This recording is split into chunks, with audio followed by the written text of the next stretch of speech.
结婚3年，妻子花光我的积蓄，整日和他的白月光纸醉金迷，从没回过家一次。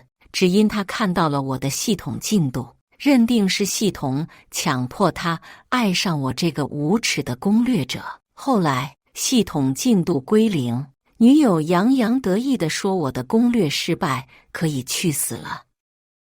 可他不知道，那压根不是什么攻略进度，而是他的生命倒计时。大家好，开始今天的分享之前，希望你能给人间烟火点个订阅，我将会分享更多优质的内容。继续喝，今晚不醉不归。包厢里灯光昏暗，烟酒味混杂着劣质香水的味道，令人作呕。沈清安醉醺醺地瘫坐在沙发上，身边围着几个浓妆艳抹的男服务生，他们正殷勤地给他倒酒。我站在门口看着这一幕，心如刀绞，却只得长叹一声：清安，你喝多了，我们回家吧。我走上前，试图扶起他，别碰我，他却一把甩开我的手，眼神迷离，语气却充满厌恶。又是系统派给你的任务是吧？真恶心。下一刻，一杯酒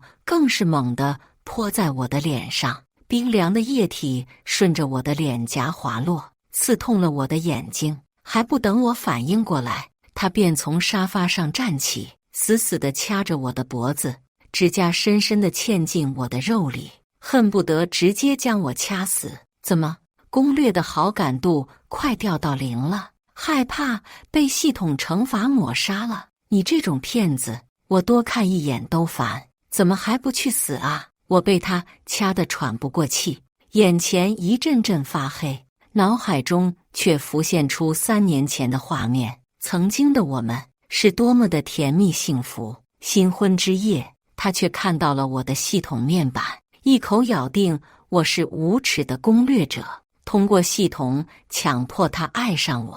从那天起，他便开始在外面各种厮混，纸醉金迷，说要掉光我的好感度，让我痛苦地被系统抹杀。婚后的这3年，我一直选择妥协忍让，可唯独今天，我必须告诉他真相。清安，你听我说。我艰难地开口，想要解释，身后却传来一个温文尔雅的声音：陆晨，别生气，清安他只是一时冲动而已，你们毕竟是夫妻，别放在心上，我来照顾他就好。身后只见傅北行穿着一身得体的西装，脸上挂着温和的笑容，像个翩翩君子般递给我一条毛巾。可我分明记得，这条毛巾是我当初买给沈清安，放在家里洗漱用的，现在却出现在了傅北行的手上。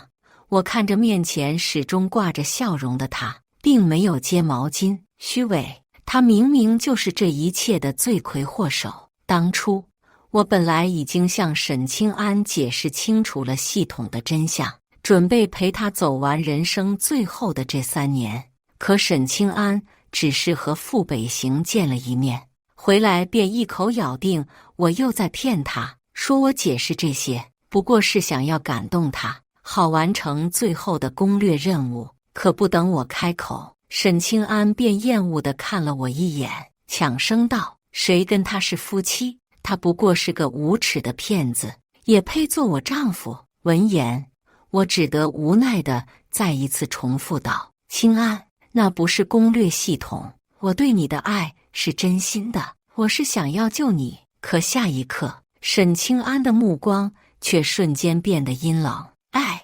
只见他冷笑一声，不屑道：你这种卑鄙无耻的攻略者，有什么资格说爱？没有你，我早就和北行在一起了。话音未落，傅北行便假惺惺地凑过来，一副善解人意的模样，替我解释道：安安，别这么说，都过去了，现在能以朋友的身份陪在你身边，我就已经知足了。可傅北行越是这么说，沈清安的脸色便愈发难看。北行，你就是太善良了，都是因为他，才让我们错过了整整3年。如果不是他利用系统强迫我爱上他，我们之间的关系又怎么会止步于朋友？说罢，沈清安像是不解恨般，朝一旁那几个男服务生使了个眼色，给我打，谁打得最狠，我直接奖励10万。一瞬间，几个人跃跃欲试，像饿虎扑食般朝我冲过来，很快便是一脚踹在我的肚子上。顷刻间，我的胃里一阵翻江倒海，胃里的酸水一股脑涌上来，苦涩的味道弥漫在口腔，污秽的液体顺着嘴角流下，显得我此刻狼狈不堪。沈清安却厌恶地皱起眉头，仿佛我是什么脏东西，真恶心。他嫌恶地后退几步，生怕沾染上我的污秽。下一刻，沈清安才将一纸离婚协议书扔在我脸上，轻飘飘的，像是在丢垃圾一般。签字吧。可不等我开口，傅北行便假惺惺地劝道：“安安，你别冲动，你们要是真离婚了，陆晨他肯定会因为好感度归零，被系统抹杀的。”可听到傅北行的解释，沈清安却是一脸的厌恶。他死不死，关我什么事？听到沈清安毫不留情地宣判了我的死期，我没有悲伤，也没有愤怒，只觉得有些讽刺。沈清安并不知道，要死的不是我，而是他。当初他看到的也不是什么攻略好感度，而是他的生命倒计时。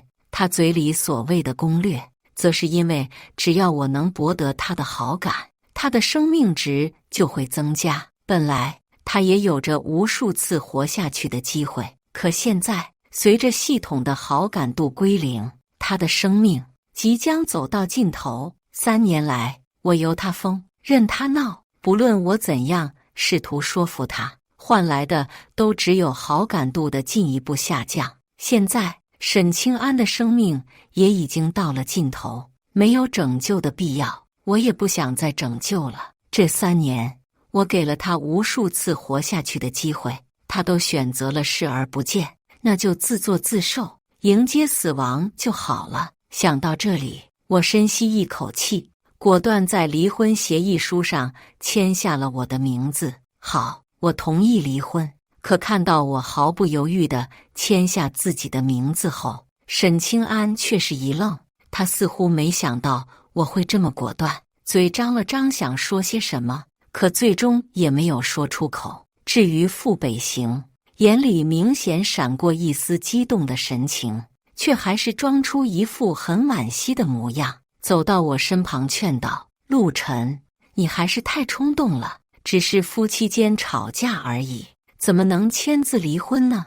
你们这5年风风雨雨共患难度过的一切，可不容易呀，怎么能拿自己的生命赌气？”听到傅北行的解释，沈清安眼里先是闪过一丝恍惚，可很快便被更深的厌恶所取代。什么共患难，不过是系统的手段而已。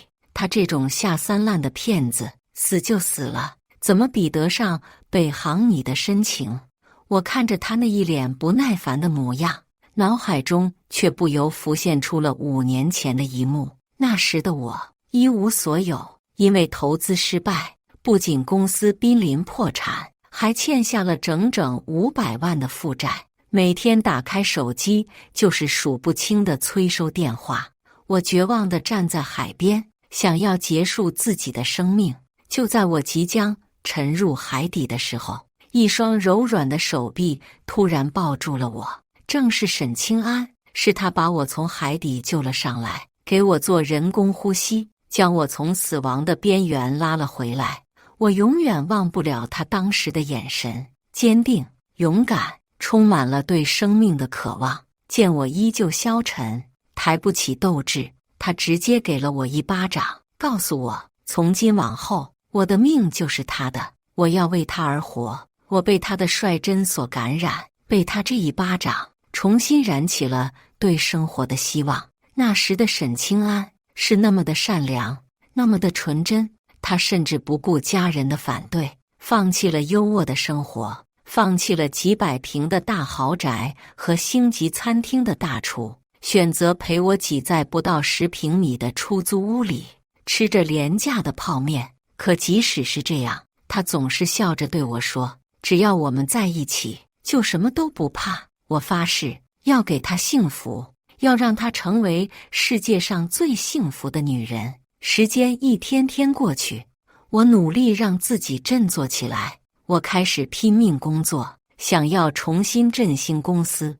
我不能就这样被打倒，我要为了沈清安，为了我们的未来，继续奋斗。皇天不负有心人，我的努力终于得到了回报，公司逐渐恢复了元气，我的事业也蒸蒸日上。我以为只要我足够努力，就一定能够让我们一起走向幸福。我精心策划了一场求婚仪式，想要给他一个惊喜。然而，就在我准备向他求婚的那一刻，我意外绑定了一个倒计时系统。系统告诉我，沈清安的生命只剩下3年了。我震惊了，不敢相信自己的耳朵。可看着系统界面上那个鲜红的倒计时，我顿时心如刀绞。在试过无数种挽救的可能后，我最终决定要用我剩下的时间给他所有的爱，让他度过最美好的3年。我最终还是选择向他求婚，他答应了。我以为他会像以前一样爱我，珍惜我们在一起的时光。可是我错了。结婚当天，他说要紧急去见一面朋友，实际上却找到了好久不曾来往的傅北行。没人知道他们之间到底聊了什么。可自从沈清安回来了，他彻底变了，变得冷漠，变得陌生。他不再像以前那样关心我、体贴我，反倒斥责我是个卑鄙无耻的攻略者，用爱的名义操纵他的人生。自那之后，他的眼里只剩下了傅北行。他开始频繁地出入各种高档场所，和傅北行一起纸醉金迷。他花光了我所有的积蓄，却连一个眼神都不肯给我。我心痛，我难过，但我没有放弃。我以为只要我对他足够好，他总有一天会回心转意。我默默地承受着他的冷漠，他的无视，甚至他的辱骂。我为了他放弃了公司的业务，放弃了我的尊严。我成了别人眼中的笑柄，成了一个彻头彻尾的失败者。可我还天真的觉得这是他最后的3年，只要他能够开心，我做什么都愿意。然而，我的付出并没有换来他的感动，他反而变本加厉，当着我的面和傅北行卿卿我我，甩给我一张冷冰冰的离婚协议书，草率地结束了我们5年来的感情。也是此刻，我终于明白，他的心里只有傅北行一个人。而这3年，为了照顾沈清安，我已经仁至义尽，付出的足够多了。不听劝的女人，死就死了。只不过，既然她这么期待明天和傅北行的婚礼，就连我都有些好奇，到时候她知道自己死期将至，脸上又会是什么表情？想到这里，我嘴角不由露出一丝笑意。沈清安敏锐地捕捉到这点，眼里闪过一丝不屑，冷笑道：“我说你怎么同意的这么快？别以为我看不出来，你就是想要吸引我的注意力，好卖惨，博得我的好感，完成攻略任务是吧？做梦去吧！我告诉你，没有那个无耻的攻略系统，你什么都不是。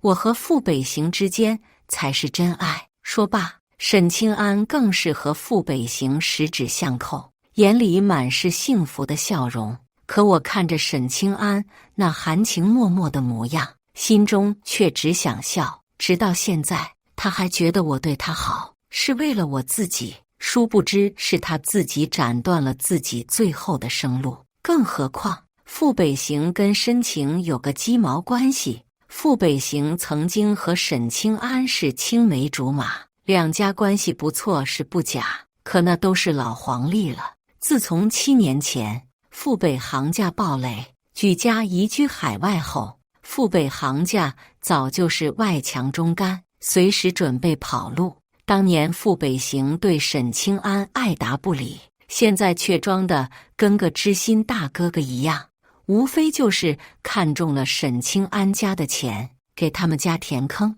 不然哪有所谓的男闺蜜，整天不务正业，陪着一个女人瞎转悠。可看我一直不说话，沈清安却以为是我心虚了，嘴角勾起一抹嘲讽的笑。陆晨，真希望你被系统抹杀的时候死得痛苦一些。说罢，他挽着傅北行的手臂，趾高气扬地准备离开，我却一把拦住他，从口袋里掏出一张银行卡。见状，沈清安顿时眉头皱起，一脸的不耐烦。陆晨，你还要干什么？我可看不上你这点钱，你以为谁都跟你一样，用钱就能收买？我不由翻了个白眼，这女人真是自作多情，都快死的人了，我给她钱干嘛？随即，我用手机打开一份电子账单，上面密密麻麻地列着各项支出。我给你钱，做梦呢！还钱，这是3年来你的开销支出，即使是夫妻共同财产，你也得支付一半。现在不还，等会儿死外面了，我这笔钱可就成坏账了。一旁看着密密麻麻的账单，沈清安顿时愣住了，显然没想到我会来这么一招。本想着一次性付清，可他一把夺过我的手机，看到账单上的数字后，脸色却是越来越难看。这怎么可能？我哪有花这么多钱？呵，你自己做过什么？心里没数吗？我冷笑着，看着他那张精心保养的脸逐渐扭曲，那些名牌包包、衣服、化妆品，还有你和你那小白脸吃喝玩乐的开销，哪一样不是花我的钱？你……沈清安气急败坏，却无力反驳。我告诉你，沈清安，别以为你快死了，我就会心软。欠债还钱，天经地义。我一把夺回手机，指着上面的数字，一字一句道：一共1086万，你付一半，543万，一分都不能少。听到高达500万的支出，沈清安顿时惊呼出声，眼珠子都快瞪出来了。你这账单肯定是假的，3年而已，我最多也就花你100-200万，还差不多。我冷笑一声，抱着胳膊靠在沙发上，指着账单，一笔一笔地看着他解释道：沈大小姐，您贵人多忘事，不如我帮您回忆回忆，这3年，您每个月都要去国外美容一次，每次花费至少20万。您钟爱的那些限量款包包，哪个不是10几万、几十万？还有您和傅大公子出入的那些高档餐厅、会所，哪一顿饭不是几万块？更别提您为了气我，故意讨好傅大公子，动辄就送他名表、豪车。我每说一句，沈清安的脸色就难看一分。他张了张嘴，想要反驳，却发现自己根本无从辩解。还有呢，你为了恶心我，故意用我的房子去抵押贷款，拿着钱给傅大公子挥霍。您可真是大手笔呀，一下子就贷了500万。这下沈清安的脸色已经不能用难看来形容了，简直像是吃了屎一样。他恶狠狠地瞪着我，咬牙切齿地说道：你怎么这么算计？你当初利用系统强迫我爱上你，果然就是为了我们家的钱，没有我们家的帮助，你一个穷小子怎么可能有今天？现在还好意思跟我算账？我却气笑了，这女人还真是不见棺材不落泪，死到临头了还觉得我要害她。沈清安，你搞清楚，当初你们沈家为了阻止我们在一起，可没少针对我的公司，要不是我能力强，公司早就被你家搞垮了。现在你花着我的钱，住着我的房子，还有脸说我图你家的钱。我越说越气，声音也不自觉地提高了。沈清安被我对得哑口无言，只能求助地看向傅北行。傅北行的脸色也很难看。他没想到沈清安竟然花了这么多钱。他原本以为沈清安只是个富家千金，没想到竟然是个败家女。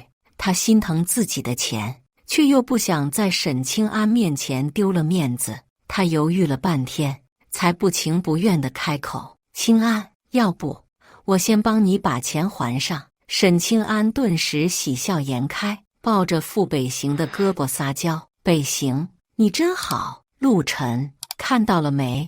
这才是真爱，你这辈子都遇不到。”我看着他们俩，心里一阵冷笑。这样的真爱，那我倒是真希望一辈子也遇不到。很明显，傅北行是看中了沈家的资金和地位，为了获得信任，才主动替沈清安偿还这500万的债务。可他没想到的是，沈清安明天就要死了，傅北行这波要肉包子打狗了，要不回来这500万了。毕竟谁会为一个死去的人买高达500万的单子？一旁，沈清安见我不说话，更加洋洋得意，旋即从包里掏出一张烫金的请柬，扔到我面前。这是我和北行的订婚宴请柬，就在明天，你可一定要来哦！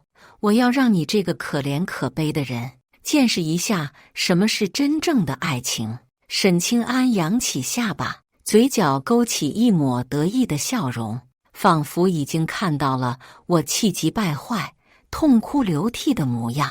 他眼中的轻蔑和嘲讽毫不掩饰，仿佛在看一只可怜的丧家之犬。怎么，不敢来吗，前夫哥？他故意拖长了尾音，语气中充满了挑衅。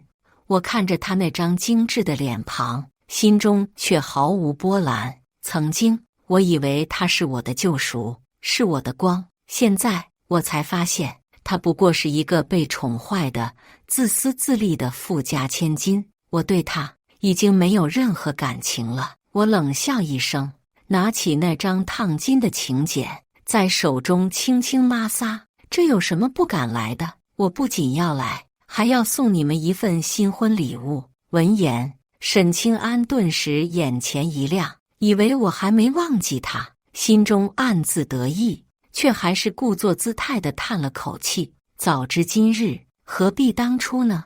你以为谁都像你一样物质功利吗？现在不论你送什么礼物，讨好我也没用了。可我看着他那副自以为是的模样，心中一阵无语。这女人还真是不见棺材不落泪。我旋即打开手机，找到一家丧葬用品店，下单了一副上好的楠木棺材，将手机屏幕转向他，上面赫然显示着订单详情。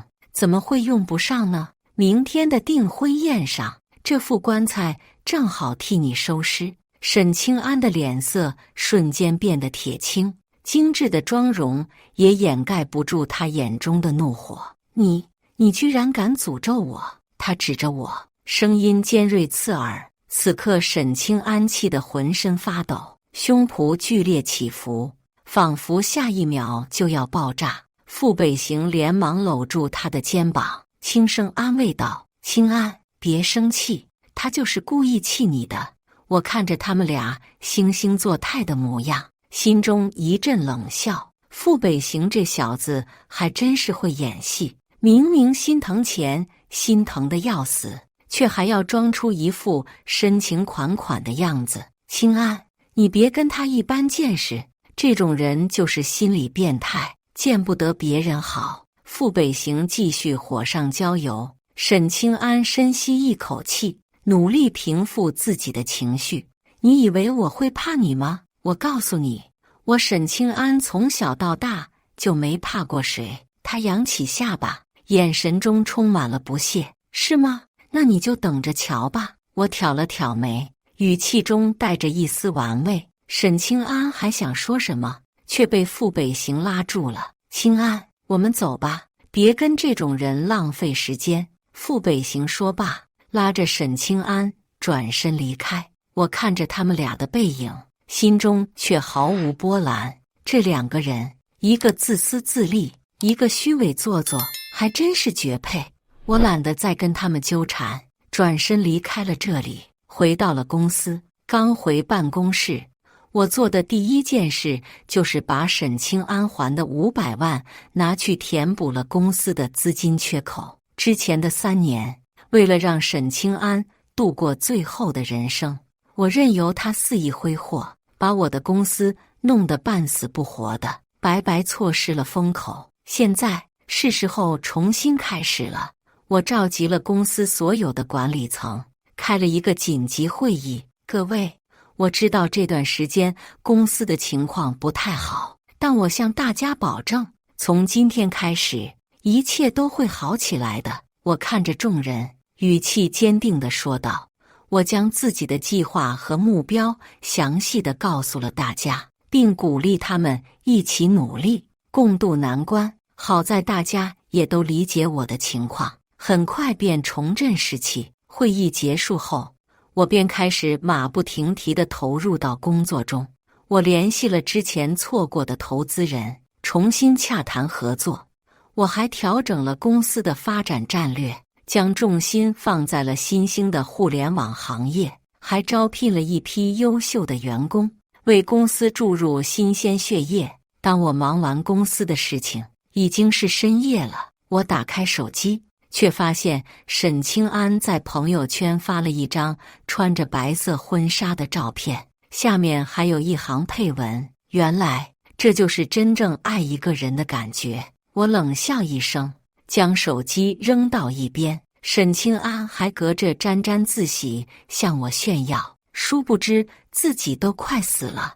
我看了看系统上的倒计时，他的生命只剩下12个小时。第二天一早，我便拿上邀请函，前往了订婚宴。刚进门，不少人认出了我，对我指指点点，窃窃私语：他就是文里那个不知廉耻的骗子吧？居然还敢来参加婚礼，真是不要脸！呵，骗子！我听着宾客们的反应，心中有些想笑。之前我和沈清安结婚的时候，明明对我各种恭喜和跪舔，恨不得把命都塞给我，现在就翻脸不认人。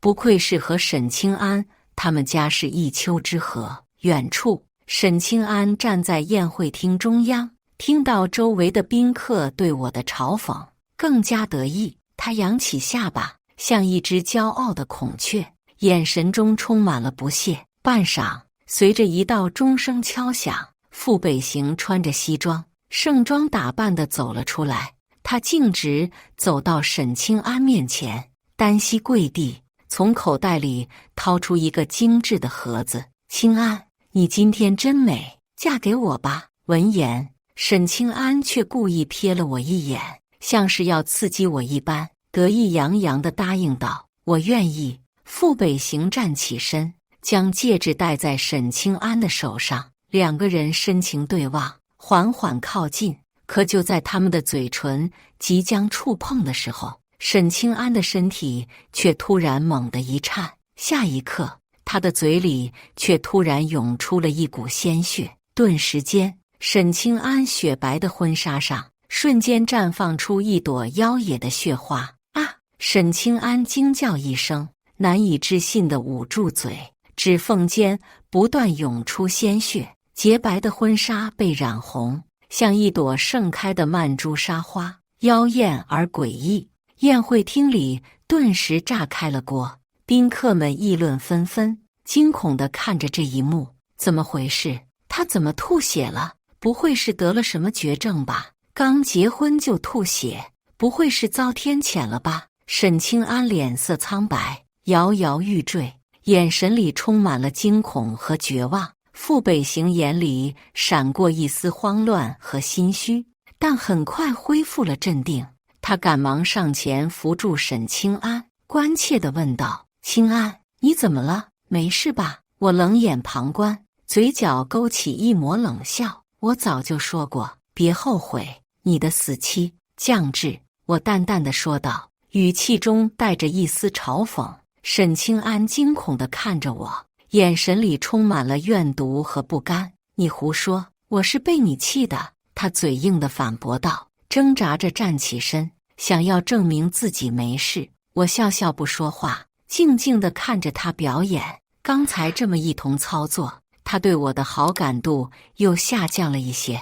本来剩8个小时的生命，这下就剩下不到4个小时了。而接下来，他的生命力只会不断地加速衰减，直至枯竭。果不其然，后面的流程里，沈清安的面色越来越苍白，虚弱的仿佛一阵风就能吹倒。傅北行也看出了不对劲，眉头紧锁，担忧地问道：“清安，要不我们先暂停一下，去医院看看吧？”沈清安却执意要继续，似乎是不想让这场婚礼留下任何遗憾。“不，我没事，我还能坚持。”他虚弱地说道，声音颤抖着，却透着一股倔强。可傅北行看着沈清安苍白的脸，心里却有些慌了，眼底更是闪过一丝阴鸷。他纠结了半天，一咬牙，掏出一张银行卡，递到沈清安面前，语气冰冷道：“清安，要不你先按照之前说好的，把500万的钱转回来吧。”听到傅北行的话，沈清安顿时懵了，他难以置信地瞪大了眼睛，仿佛听到了什么天方夜谭。“你说什么？”傅北行，我不明白你什么意思？你是不相信我吗？他声音颤抖着，带着一丝委屈和愤怒。傅北行赶紧解释，他脸上堆满了虚伪的笑容，语气却透着一丝不耐烦。“没有，清安，我只是家里出了点事，急需用钱。”他说着，眼神闪烁，不敢直视沈清安的眼睛。我看着二人争执的模样，却不禁笑出了声。现在这出戏真是越来越精彩了。本想着单纯来收个尸，没想到还能看到狗咬狗的戏码，真是意外之喜。一旁，沈清安听到我的笑声，脸上更是挂不住，狠狠地瞪了我一眼，眼神里充满了怨毒。可即使如此，他也不得不强忍着怒火，态度温柔地跟傅北行说道：“北行，先把订婚仪式走完好吗？等仪式办完，我就让家里人给你打钱。”可听到沈清安的缓兵之计，傅北行顿时不乐意了。只见他眉头紧锁，语气冰冷道：“不行，必须先给钱才行。”眼看新郎翻了脸，众宾客顿时像看笑话一样看着他们，窃窃私语。我还以为这俩人真是什么真爱呢，闹了半天，原来连价钱都没谈拢。你说这傅北行该不会是这沈清安买来的新郎官，专程来气前夫的吧？说不准，你看他那脸，现在都气绿了。听着众人的窃窃私语，沈清安简直要气疯了。即使是当着我的面，他也难以继续忍受下去，直接指着傅北行的鼻子骂道：“傅北行，你比陆晨还不要脸！”傅北行也懒得装了，他冷笑一声，眼神里充满了鄙夷：“你个半死不活的破鞋，真当我看不出来呀？看来陆晨说的都是真的，谁知道你是不是在外面鬼混染了什么病要死了？我告诉你，今天那500万你必须给我，不给钱，老子今天就把你那些照片全发到网上。”沈清安看到那些照片，脸刷一下就白了，嘴唇哆嗦着，一句话也说不出来。呵，看来是真货。我抱着胳膊，想看看他还能耍什么花招。沈清安支支吾吾，眼神躲闪，像只被逼到墙角的困兽。钱呢？傅北行不耐烦地敲着桌子，眼神里满是贪婪和鄙夷。我现在没有那么多钱。沈清安的声音越来越小，几乎听不见。那就去借啊！傅北行吼道，唾沫星子喷了他一脸。沈清安咬着嘴唇，犹豫了半天，终于拿起手机，开始打电话。1个、2个、3个，没有一个人愿意借给他钱。他绝望地放下手机，眼眶红红的，像只被抛弃的小狗。怎么样，借到了吗？傅北行冷笑着问。沈清安摇摇头，眼泪终于忍不住掉了下来。他抬起头看向我，眼神里充满了哀求。陆晨，你能借我点钱吗？我差点笑出声来。这女人还真是不到黄河心不死啊！我凭什么借给你？我冷冷地问，语气里没有一丝温度。我们好歹夫妻一场。沈清安的声音颤抖着，带着一丝哭腔。夫妻？我冷笑一声。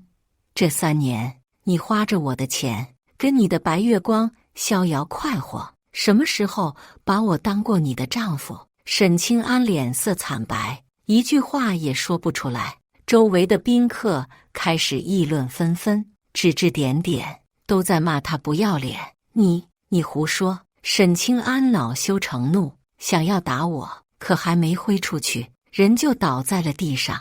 只见他脸色惨白，捂着胸口，剧烈地咳嗽起来，嘴角不断涌出鲜血。他摇摇欲坠，眼神里充满了绝望和恐惧，仿佛下一秒就要倒下。我冷眼旁观，心里没有一丝同情，只有无尽的嘲讽。这就是报应，这就是他咎由自取的下场。沈清安最终还是没能坚持住，眼前一黑，晕倒在了地上。洁白的婚纱被鲜血染红，像一朵盛开的曼珠沙花，妖艳而诡异。傅北行看着昏迷的沈清安，眼里闪过一丝慌乱，但他并没有上前去扶他，而是转身离开了宴会厅，似乎生怕和人命扯上关联。他终究还是选择了钱，而不是这个即将死去的女人。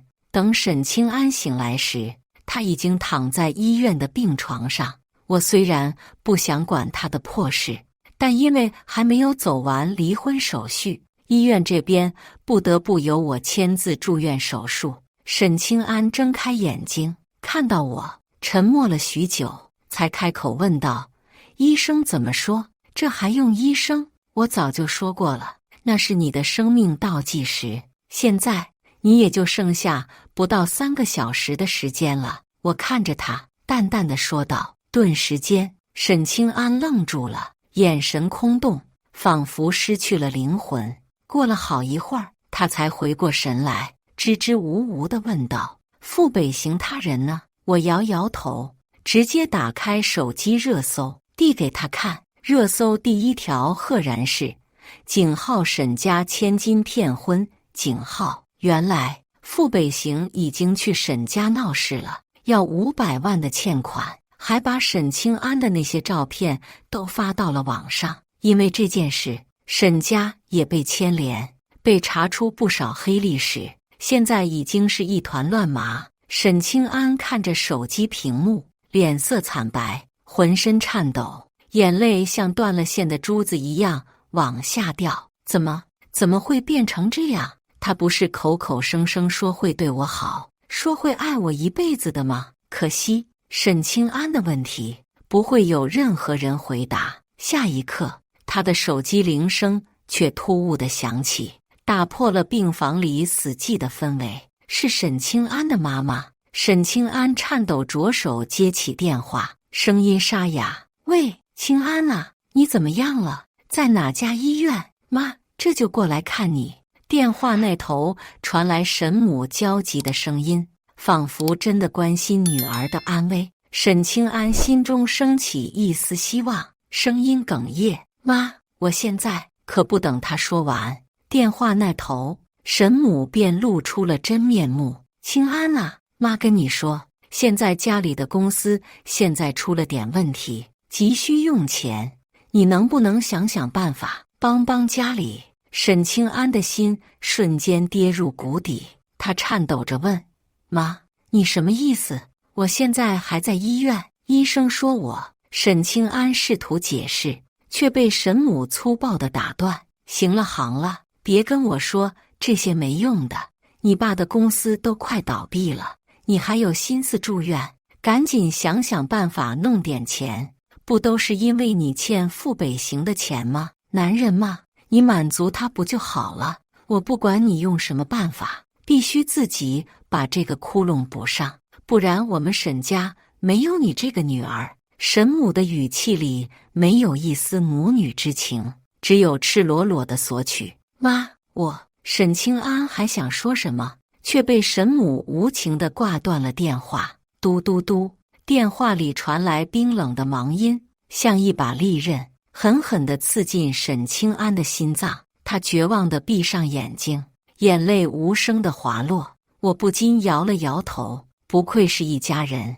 在金钱和利益面前，沈家一家人的亲情居然是如此的脆弱和不堪一击。此刻，看着四周空荡荡的病床，沈清安彻底崩溃了。他瘫坐在病床上，双眼无神地盯着雪白的天花板，脑海中一片空白。他现在一无所有，连家人都放弃了他，他只能在这里等死。可我看着他这副模样，心中却没有一丝波澜。